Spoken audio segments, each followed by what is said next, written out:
नमस्कार दोस्तों, स्वागत है आपका मेरे इस एचएस इंस्पायर्ड ब्लॉग में। हम आपके लिए एक बहुत ही बेहतरीन कहानी लेकर आए हैं जो कि आपको बहुत प्रेरित करेगी। तो चलिए कहानी शुरू करते हैं। कुछ सालों पहले की बात है। एक गुरु और शिष्य जंगल से होते हुए अपने गांव जा रहे थे। चलते चलते अंधेरा काफ़ी हो चुका था। शिष्य ने अपने गुरु से कहा कि गुरुजी, रात काफ़ी हो चुकी है, अगर आप कहें तो आज की रात यहीं आसपास के किसी गांव में गुजार ले। गुरु जी ने कहा ठीक है, और वो पास ही के गांव में एक छोटे से घर के पास जाकर रुके गए। और घर के दरवाजे पर शिष्य ने आवाज़ लगाई तो उस घर से एक आदमी बाहर आया।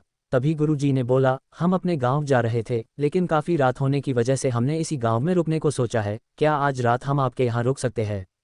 वह आदमी बोला, हाँ क्यों नहीं, आप दोनों अंदर आ जाइए। अब जैसे ही गुरु जी अंदर गए, उन्होंने देखा कि उस आदमी के घर में बहुत ज़्यादा गरीबी थी। गुरु जी ने उस आदमी से पूछा कि आप काम क्या करते हो? वह गरीब आदमी बोला कि मेरे पास बहुत सारी ज़मीन है। तो गुरु जी ने कहा, अगर तुम्हारे पास बहुत सारी ज़मीन है तो इस तरह से क्यों रह रहे हो?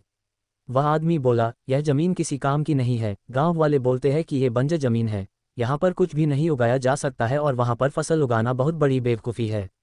गुरु जी ने कहा कि फिर तुम्हारा गुजारा कैसे होता है? उस आदमी ने कहा, मेरे पास एक भैंस है जिससे मेरा पूरा घर चलता है। ये सुनने के बाद गुरुजी सो जाते हैं और रात में जब सब लोग सो रहे होते हैं तब गुरुजी अपने शिष्य को उठाते हैं और उस गरीब आदमी की भैंस लेकर अपने गांव चले जाते हैं।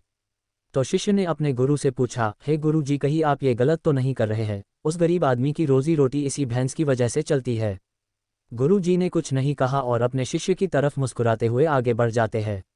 इस बात को तकरीबन 10 साल गुजर गए और जो गुरु का शिष्य था वह बहुत बड़ा गुरु बन चुका था। तो एक दिन उन्हें उस गरीब आदमी की याद आती है कि मेरे गुरु ने उस आदमी के साथ अच्छा नहीं किया था, मुझे एक बार चलकर देखना चाहिए कि वह आदमी अब किस परिस्थिति में है।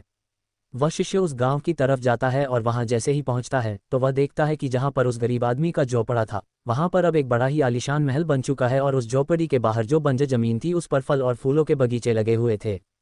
तभी उधर से उस घर का मालिक आता है। शिष्य उस आदमी को पहचान लेता है और उस आदमी को बोलता है, तुमने मुझे पहचाना? मैं अपने गुरु जी के साथ आया था, हम एक रात के लिए आपके यहाँ रुके भी थे। वह आदमी उसे पहचान लेता है और मायूसी से बोला, हाँ कैसे भूल सकता हूँ उस दिन को, आप लोग तो बिना बताए ही चले गए, पर उसी दिन ना जाने क्या हुआ। जो मेरी भैंस थी वो ना जाने कहाँ चली गई और आज तक नहीं लौटी। कुछ दिनों तक तो मुझे समझ ही नहीं आया कि क्या करना चाहिए और क्या नहीं, लेकिन जीने के लिए मुझे कुछ ना कुछ तो करना ही था। तो कुछ दिन मैंने मेहनत मजदूरी शुरू करके कुछ पैसे इकट्ठे किए और उन पैसों से मैंने अपने खेतों में फसल उगाए। आखिर में मुझे अपनी मेहनत का फल मिला और आज मैं इस गांव का सबसे बड़ा और सबसे अमीर आदमी बन चुका हूँ। ये सब सुनकर वह शिष्य बोला, लेकिन ये काम तो आप पहले भी कर सकते थे। आदमी बोला, कर सकता था, लेकिन तब मेरी जिंदगी बिना मेहनत के भी चल रही थी, मुझे कभी लगा ही नहीं कि मेरे अंदर भी इतना कुछ करने की क्षमता है, इसलिए मैंने कोशिश ही नहीं की। लेकिन जब मेरी भैंस चली गई तब मुझे एहसास हुआ कि मैं दूसरा काम भी कर सकता हूँ जिससे मैं अच्छा खासा पैसा कमा सकता हूँ और मेरे बच्चों और पत्नी को अच्छी जिंदगी भी दे सकता हूँ। इसलिए मुझे कुछ ना कुछ तो करना ही था और तब मैंने ठान लिया था कि अब मैं जो भी करूँगा पूरी मेहनत के साथ करूँगा, अपने दम पर करूँगा, और आज इसीलिए मैं इस मुकाम पर पहुँचा हूँ। ये सुनने के बाद शिष्य के आंखों में अपने गुरु जी के लिए आंसू आ गए और उसे अब वो बात समझ आ गई कि क्यों गुरु जी ने इस आदमी की भैंस चुराई थी। दोस्तों, आप भी सोचिए, कहीं आपकी ज़िंदगी में भी कोई ऐसी भैंस तो नहीं है जो आपको एक बेहतर ज़िंदगी जीने से रोक रही हैं? उस भैंस ने कहीं आपको बांध कर तो नहीं रखा है? अगर आपको लगे कि ऐसा है तो आगे बढ़िए, हिम्मत करिए और अपनी रस्सी को काटिए और आज़ाद हो जाइए। जो आपके पास हैं उसे खोने का डर मत पालिए, क्योंकि आपके पास खोने के लिए बहुत ही कम चीज़ें हैं, पर सोचिए अगर आप कामयाब हो जाएंगे तो पाने के लिए पूरी दुनिया आपके पास है। तो जाइए और उसे पाकर दिखाए और अपनी ज़िंदगी को एक सफल ज़िंदगी बनाए।